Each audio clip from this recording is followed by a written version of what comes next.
Hello everybody, this is Brian Recca from SF Draft Talk, and in this video I'm gonna go over the 2022 edition of the MLB Draft Database.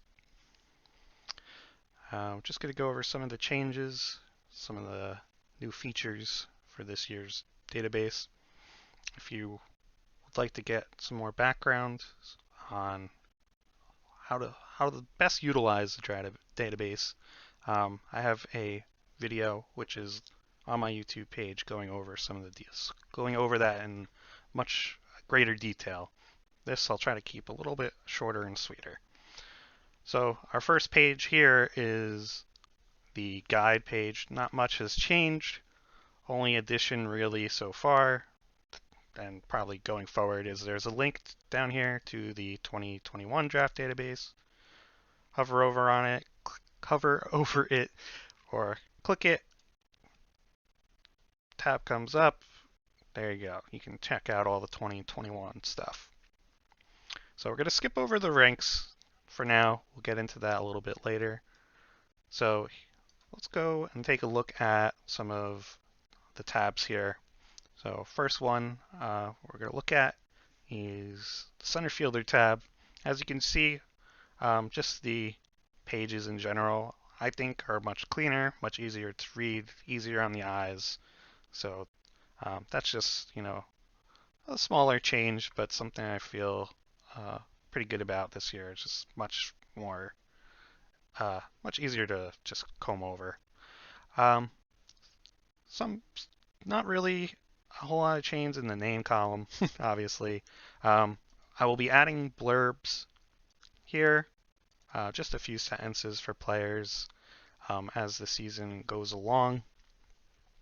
Last year, I kind of didn't know how to use the blurb, how I wanted to utilize that. So, but I'm going to try to keep it to like 2 or 3 sentences, maybe a little bit longer. And then as we get closer to the day of the draft, there'll be like more detailed write-ups and things like that that you'll be able to take a look at. But for now, we're just going to keep it simple. Next column is school. Same as last year. Hover over the school name,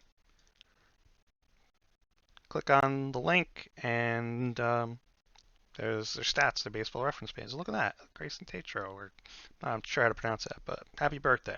Anyway, uh, then for JUCO players that have commitments, so we see Ryan McCoy. You see the little black arrow here. You could see he's committed to Louisville for next season.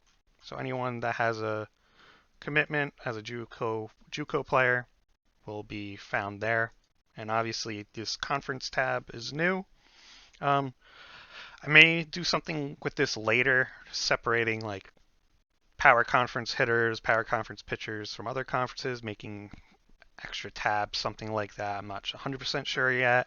I also think it's just a little, a good source of information. A lot of people who might be into the draft might not know a ton about college baseball and might not know that Coastal Carolina plays in the Sun Belt or Eastern Kentucky plays in the Ohio Valley. So just a way to inform people, and also, maybe something I can do in the future, make something out of it.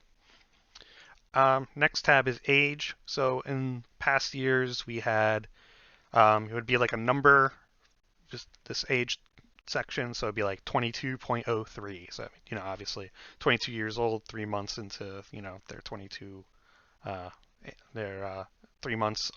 That's just their age, 2203. But for now, it's just going to say old and young because we don't have a draft date yet. So this will change back to the regular format once we get a draft date. But for now, it's just old and young. And how I designate that, anyone who does not turn 21 until like, let's say June of 2022 is considered young. So Dylan Beavers doesn't turn 21 until August 11th. He's considered young. Whereas Jake Gitter here, he's going to be considered old because he's 22 already. So anyone without a young or old designation are they're considered like a normal range, neither young or old. And there's going to be some players who have NA, which means I don't have an actual birth date for them. If it changes, I will put, obviously I will put that in here. But for now, it's just going to be an NA. A lot of the players from the junior college level are going to be like that because they don't have baseball reference pages, and a lot of them don't have perfect game pages. That's usually where I get a lot of the age stuff from. So yeah, so a lot of JUCO guys might have this NA designation. So this stuff all remains the same. Future value, height, weight, all that's the same. So next column that's new is something that I'm calling variance. Now it's not. I don't want it to be considered like risk. It's not necessarily how risky a player is. What I'm kind of basing it off of is how likely their future value grade is to change. So a great example is Kumar Rocker, who is at a 45 and low. Now, there isn't a whole lot that Kumar Rocker can do to either go up or down because he's not at the Division One level. I don't even know if he's playing this year, so it's going to be really difficult for him to move up or down from this 45. That doesn't mean he is not risky, because of course he is. There might be some arm trouble we don't know of, and obviously he's going to be a little bit older now. But at the end of the day, this grade is probably not going to change. Whereas, let's see if we have somebody. Maurice Hampton, great example. I have him at a 40. Now, a lot of that's based off of what he looked like as a prep, how he looked in some of the draft combine stuff, but he hasn't actually played much baseball uh, since his high school days, and he's now at Sanford. So this 40 grade can really go up if he really performs and looks like the old guy. Yeah, he could go to a 45, or he could really struggle this year and go down to a 35. So that's why this is designated high. I'm only putting these variance scores for guys who have grades. If someone doesn't have a variance grade or a variance, low or high rating, that either means that they're like, typical variance, or, I don't have like a firm grasp of, where they stand on that. So I'm, might be added later, might not, but yeah, mostly look at the low and the high guys. Everyone else, for the most part, that have grades are just, kind of like in a normal range. Moving on. So another thing I'm adding, we can check this on the high school side. So underneath the tool grades, we have our traditional tools, just like last year. Some of these guys will have little black arrow in the corner, and that's just going to link to some additional information. So for raw power is a great example. If a guy has, if we get a max exit velocity or a max distance or something, I might put that underneath this column for a reference. Um, here's another one. See if there's anybody else. Here, Kiko Romero, great example. He had a 427-foot home run in the West Coast League this summer. And, that's a great, that's useful information. We'll put that underneath raw power. I don't have a grade on it. I haven't seen Kiko Romero play in a couple of years, I'd say. So, yeah, that's just, some additional information. And I'll have those for some things as the information comes along. Obviously, another thing, not too many grades here yet. I'm kind of waiting to the college season get started. I'm also filling in more grades on the high school side in the coming days. But a lot of it is gonna wait till the season gets started.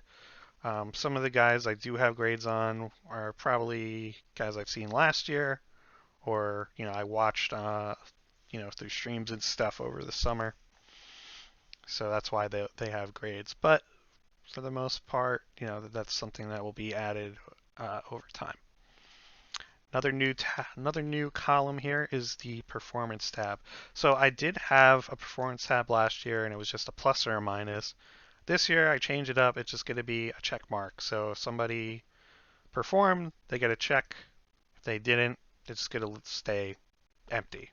If they just perform normally, it's going to stay empty. So right now, these performance checks right now are from last year and from this past summer, with more weight towards this summer for guys who played in the Cape or with Team USA and stuff like that. Um, when the 2022 college season starts and the calendar kind of flips over, I'm going to reset these and I'm going to uncheck everything, and we'll kind of like start from scratch and reevaluate things over the next several months. So that's the performance tab. That's only going to be for college players. Um, the high school side of things a little bit more nuanced than just looking at stats. So the next tab we have, this is new, and this is one of the bigger changes, I guess. I I really tried to, I really went through a lot of trying to figure out a way to get my notes, personal notes, into the database somehow that wasn't just underneath, you know, the notes underneath the player name. I felt like the notes here, just not the best way to take in that data. It was kind of a mess. Wasn't a huge fan, so that's why I'm only limiting these to a few sentences, real like quick information. If you want more detail notes, what you can do, you see this column here with this little red, um, it's supposed to be a note. I guess I don't know what it really looks like, but if you see a player, Cedric de Grand Prix, he has a little red notes thing here. You see that? That means is a note in. There are notes available for that player. So unfortunately, I couldn't set it. I didn't find a good way to set it up where you can click on the note and go right to it.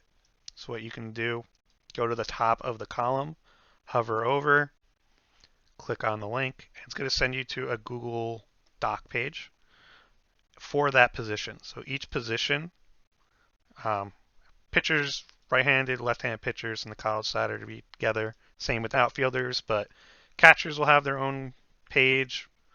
Basemen will have their own page, so on and so forth.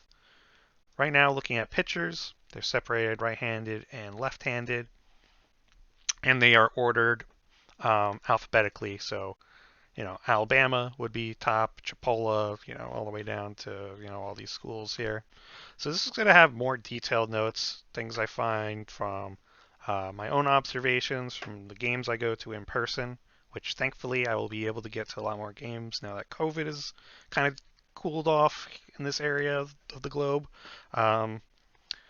But the information that I find, I will, my notes from watching games, things like that, are going to be here, things I read.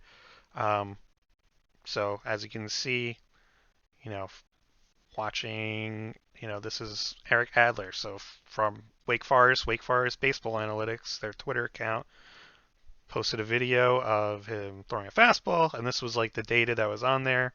So you can see that. This guy, Bryce Mayer, he was pitcher of the year in the Appy Summer League. Just information like that. This guy, Jake Madden, a couple of YouTube videos from PBR Florida JUCO and Jesse Litch, some fastball velocities. Other guys will have more detailed notes as I see them throughout the spring. That'll all be included here. One thing I wanted to do with this is obviously include my notes, the stuff that I get, But I also wanted to highlight all the work that people do, like I mentioned, Prep Baseball Report, Perfect Game, Prospects Live, all these places. If they're providing info, I want to credit them. In years past, this database was just for me, so it didn't matter. I didn't need to worry about the sources of information, if, or making sure that people who put in this work were getting their their due because I knew.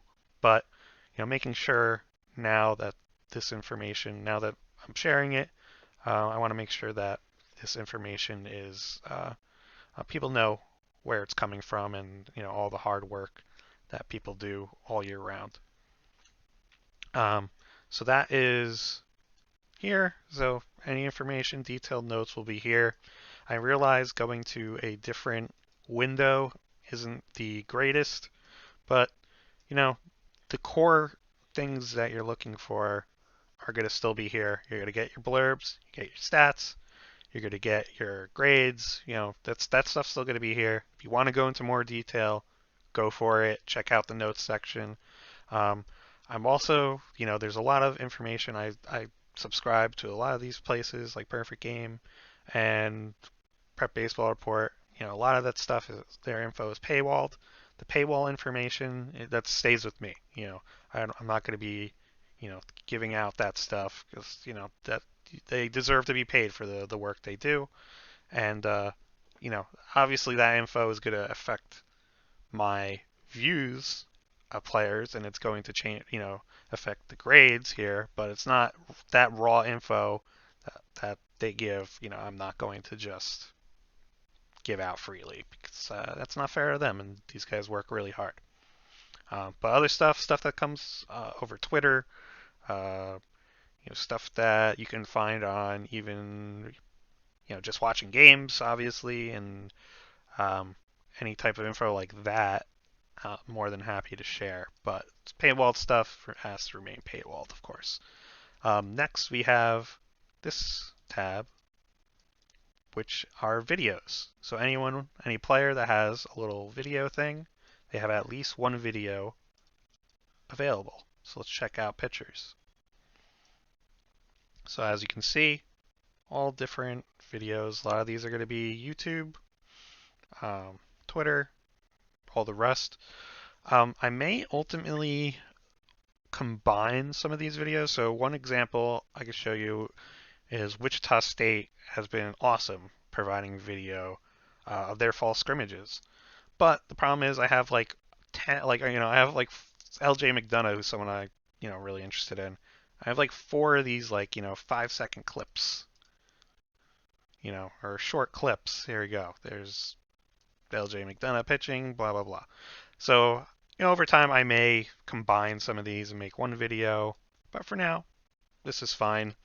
And like I said, these are all pitchers, college pitchers. You go to a different tab. Let's go to the high school side. High school outfielders, same thing. Oh, you want to see? Let's say you want to see. I don't know. You want to see some Elijah Green video? Why not? So you're gonna go top of the column, hover over, click the link. High school players are all in ABC order. Like I said before, college players are going to be by school. So here's all videos, different sources on Elijah Green. There's Keenan Lamb. He has an awesome YouTube page. You go on here, check out his YouTube channel, check out his video of Elijah Green. And so I kind of, just accumulate all these videos, give credit to the person who's doing it, give the date, do with it as you wish. But so this is just a good place to find all, um, video information and do your own video scouting if you want, or just check out players you haven't seen, whatever it might be. High school guys, there's a lot of stuff out there for videos right now, and of course I'll be adding more as we go through the year. Let's see, what else do we need to go over here? One thing I would like to talk about is catcher defense. I hate grading it. I'm not good at it. I never played catcher. I don't know how to develop catchers. I don't know anything about catching besides, very basic things. So the fielding grades that I'm using, I'm going to be heavily relying on, more professional sources for my fielding grades for catchers. Um, my kind of plan right now is to like kind of aggregate everything. So Prospects Live says, okay, um, let's get a good example here. Kevin Parada, he's an average catcher. And then Perfect Game's like, oh, he's below average. And then, Baseball Prospectus, no, he's actually, he's average. So, how will I go at it? I'll probably say he's a 45 to 50, around there. So that's kind of how I'm going to go with the fielding grade for catchers because, quite frankly, it doesn't come naturally to me. It's like a very specific set of skills that you need to be in tune with to understand, and I just don't. I'll be honest, and I don't want to make it seem like I do, and I don't want to give out bad information. So definitely going to be relying on other sources for that. But for the most part, the rest stays the same. But definitely catcher defense, especially for high schoolers. I'm going to really value uh, other sources. And I guess the last thing is just fastballs. Instead of just one column, I separate it between range and max velocity. A lot of the max velocity stuff, I'll have a source for where that reading came from. So let's see who we want to do. Let's see. Nolan DeVos, guy from Davidson. He's kind of interesting. Coastal Plains League, great. This was awesome, by the way. So this is from their summer heat sheet, but the Coastal Plains League actually had a TrackMan leaderboard every week. So following their Twitter account, got a lot of velocities from that. So this guy was 96 Coastal Plain League. This one I got from their D1 baseball summer heat sheet. Dylan Holiday, there one, Dixie State. I've never seen this guy pitch, but the West Coast League had a TrackMan leaderboard, and on 717 he was at 95. So that will be here in the Velo Max category, and that's just going to be their highest, excuse me, recorded velocity that I have. Most of these I will be able to source. Some of the older ones, not so much. These are from past years, and I don't really remember where I got that info from. But if I can, I will definitely, provide a source for that information. As far as the range goes, this is going to be kind of a aggregation of sorts. So if I'm seeing a pitcher and let's say I'm watching Quinn Flanagan, and I'm watching the stream or whatever, and he's throwing 92 to 93, and then a week later he's throwing 91 to 93, and a month later he's throwing 94 to 96. I'll kind of adapt this 89 to 94 to reflect the changes. So this is going to be ever changing. However, there will be some like McKay Johnson, 92 to 94. That's where PBR Utah had him on February 6th. That may change, but for now that's where it is. Also, if going to my notes, I'm going to try and keep track of, like here we have Cedric de Grand Prix. He was 89 to 91 on the 17th, now 91 to 94. So like as we get more and more readings, we'll be able to, change this velo range thing. And that's included for both high schoolers and college guys. So I think that pretty much covers most of the changes. There isn't like a huge amount of changes for this year. Besides, I guess the notes and the video thing feels was a necessary change. Whether people like it or not, I don't know. Makes it easier for me, and I think it just adds, just another layer for people who want to go that deep into things. If they don't, then don't. The other information's still here. So it keeps things simple, but also adds some more information for people who want it. So now we're going to go to the ranks. Now, this is not like the official first ranking thing, whatever you want to do. That's going to go probably mid-October. I'm going to go to 50. There'll be write-ups. I'll probably have it on my blog. Maybe I'll make a video even. But for now, this is my board. It goes up to 39. You can see Tamar Johnson's on the top. However, there are about 20, what is this? Yeah, 20 guys who I'm still kind of like mulling over, looking, processing information. And these 20 could certainly fall into this top 50, when the October board comes out.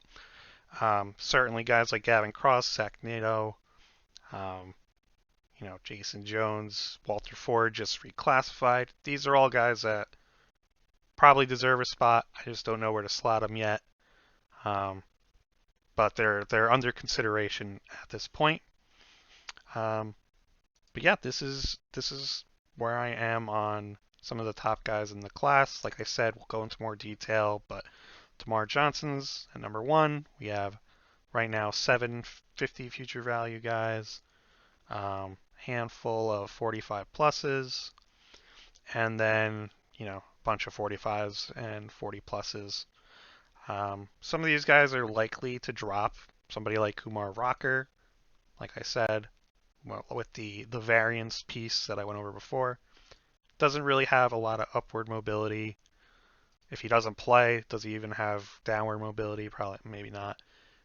So it's likely that more, first of all, these guys in this group are going to pass him, and guys throughout the season will pass him. So yeah, Kumar's 21, but probably won't be in a month from now.